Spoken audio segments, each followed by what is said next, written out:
নমস্কার বন্ধুরা, কেমন আছেন? আশা করি পরম ঈশ্বরের কৃপায় ভালোই এবং সুস্থ আছেন। শুভকথা ইউটিউব চ্যানেলের নতুন পর্বে সকলকে সাদর আমন্ত্রণ। আমি শ্রেয়া। আজ আপনাদের জানাবো শনিদেবকে কোন ফুল দিয়ে পূজিত করলে শনিদেব অত্যন্ত সন্তুষ্ট হন। তাই ভিডিওটি না টেনে সম্পূর্ণ দেখার অনুরোধ রইল। চলুন শুরু করা যাক।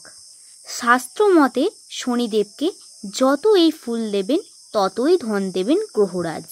হিন্দু শাস্ত্রে শনিকে প্রসন্ন করার নানা পদ্ধতির কথা উল্লেখ আছে। তার অন্যতম হল কালো বস্ত্র দান করা, সর্ষের তেল দান করা, শনিবার শনি মন্দিরে পুজো দেবার মতো নানা পদ্ধতি শনিদেবকে প্রসন্ন করার চেষ্টা করা হয়। কিন্তু অনেকেই জানে না যে সামান্য একটি ফুল দেয়া হলে শনি মহারাজ সহজেই প্রসন্ন হন আর ভক্তের ডাকে সাড়া দেন, ভক্তের মনস্কামনা পূরণ করেন। আসলেই কথায় আছে যে দেবতা ফুলেই সন্তুষ্ট।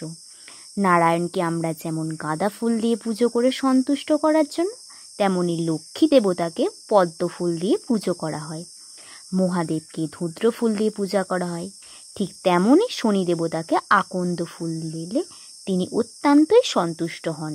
শনিদেবের পাশাপাশি আকন্দ ফুল মহাদেবকেও প্রসন্ন করে থাকে। এর মধ্যে যদি সাদা আকন্দ দিয়ে শনিদেবের পুজো করা হয় তবে শনিদেব খুব সহজেই ভক্তের ডাকে সাড়া দেন, খুব তাড়াতাড়ি প্রসন্ন হন।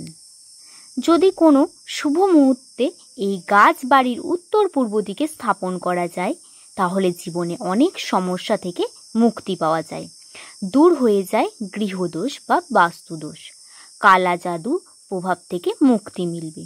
তাই প্রতিদিন না পারলেও কেবলমাত্র সপ্তাহে শনিবার সাদা আকন্দ, না পারলে লাল আকন্দ দিয়েই গ্রহরাজের পুজো দিন, তার ফল মিলবে হাতে নাতে।